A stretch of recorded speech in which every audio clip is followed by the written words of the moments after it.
Iran और US में जो मैटर चल रहा है वो कब सॉल्व होगा। And here is where it gets interesting. Pakistan के थ्रू यूएस ने अपने पीस प्रपोजल भेजे हैं ईरान को। Will come to that letter, but वो क्या है? Immediate ceasefire, nuclear dismantlement, enrichment in halt, stockpile cylinder, no nuclear weapons, full monitoring and missile limits. ज्यादातर जो यूएस की कंडीशंस हैं वो सिर्फ ईरान के न्यूक्लियर प्रोग्राम को रोकने के लिए हैं, जिसकी आड़ में इन्होंने ईरान पे on the first place attack किया था। बोल रहे हैं बेसिकली कि तुम पहले तो सीजफायर करो, गोली हम तो दाग नहीं रहे, हम तो ऐसे पटाखे फेंकते हैं, पता नहीं वहां जाके कैसे बॉम्ब बन जाता है। फिर दूसरा, ये अपना जो न्यूक्लियर प्रोग्राम तुम बना रहे थे, पता नहीं बना रहे थे कि बना रहे थे, हमने तो हमला कर दिया, उसको रोक दो। दूसरा, ये जो तुम यूरेनियम की इन्वेस्टमेंट कर रहे, किस लिए कर रहे, क्यों चाहिए तुम्हें यूरेनियम? बच्चों को केमिस्ट्री पढ़ानी है? वो भी नहीं। क्या एनर्जी के लिए चाहिए? हम देंगे तुम्हें। कोई प्लांट अगर सिविल इंफ्रास्ट्रक्चर के लिए तुम्हें चाहिए न्यूक्लियर, हम बनाएंगे उसको, लेकिन तुम अपना सब कुछ रोको। ये मिसाइल भी है क्या तुम पे? ये इजराइल पे क्या मार रहे हो फिर तुम? बंद करो उसको। पाकिस्तान बताओ इनको। यूएस ने ये पीस प्रपोजल पाकिस्तान के थ्रू भेजा है। अमेरिका का दलाल बहन। हाँ, आयरनी देखो, पाकिस्तान के थ्रू युद्ध रुकवा रहे हैं जो खुद अफगानिस्तान के साथ युद्ध में, मतलब जिसको फायर ब्रिगेड चलाने को बोला है उसके खुद के घर में आग लगी है।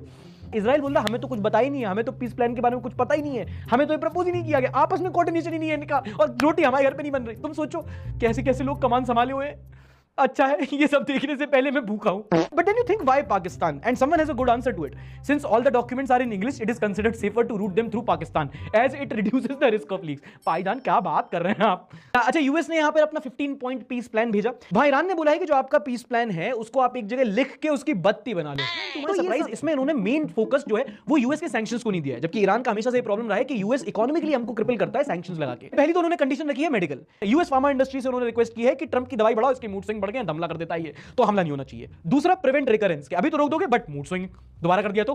तीसरा है वॉर रिपेरेशन। यहां पे Iran is acting like a car in a road rage कि ये जो तुमने नुकसान किया है हमारी गोलियां दाग के, इसका हमें पैसा चाहिए यार, जाना बट जल्दी चाबी निकाल लेंगे वरना पैसे दो। तीसरा है रीजनल डी एस्केलेशन, कि आपने सऊदी और कतर और कुवैत और जगह जगह आपने जो अपने मिलिट्री जोन्स बना रखे हैं ना, यहां से आप अपना बोरिया बिस्तर बांधो। और लास्ट में स्ट्रेट ऑफ हॉर्मुज की सोवेरेनिटी के, भैया ये जो पैसेज है बड़ा फायदा होता है हमें, हमने अभी देख लिया है, ये सिर्फ हमारे कंट्रोल में रहेगा। अगर अग्री करते हो तो बताओ।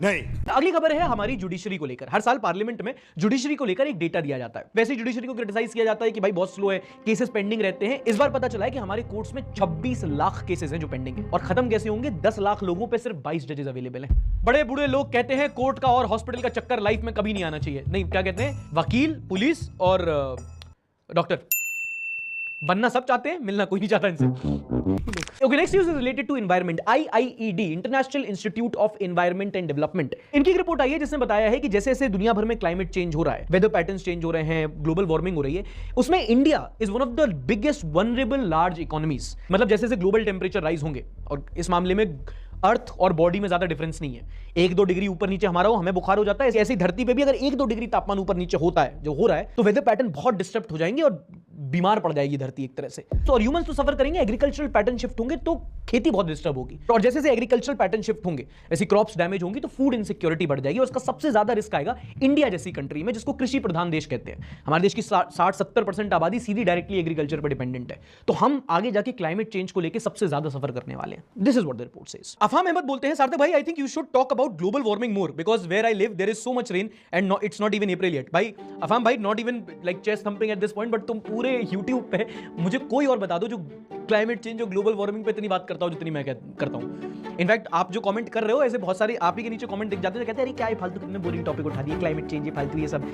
कुछ लोगों को नॉनसेंस न्यूज़ मीम्स वगैरह देखने में ज्यादा मजा आता है। मैं फिर भी एक आध इंसर्ट करने की कोशिश करता हूं, जिस एपिसोड में किया। So I am just trying to do my part भाई। मतलब I know you want me talk, I want to talk more, but लोग सुनना भी नहीं चाहते उतना, वो भी आप एक बार एक्सेप्ट करो। कौन सी कंट्री है जो सबसे ज्यादा आतंकवाद से पीड़ित है या प्रमोटेड है? रैंकिंग सुनो समझ जाओगे। 10वें नंबर पे नाम आता है इजराइल का।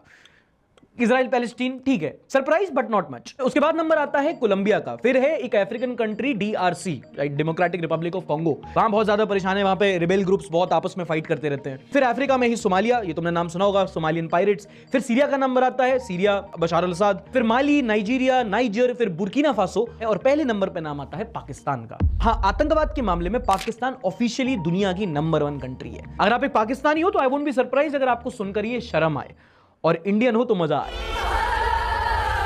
मोहल्ला या देश, पड़ोसी की बदनामी, अपन को सेटिस्फैक्शन, और पड़ोसियों के लिए प्यार इतना।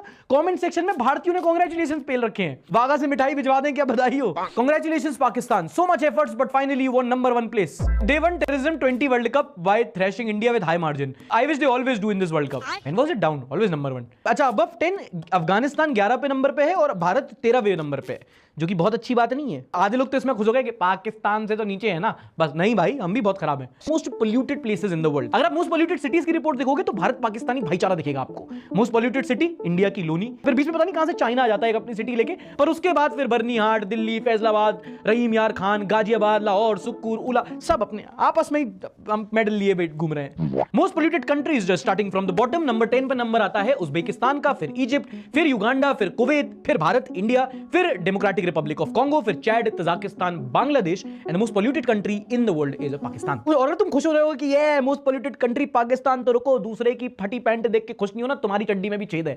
100 टॉप पोल्यूटेड सिटीज में से 67 हमारे देश की हैं। पहले अपने देश का पहला समेट लें हम।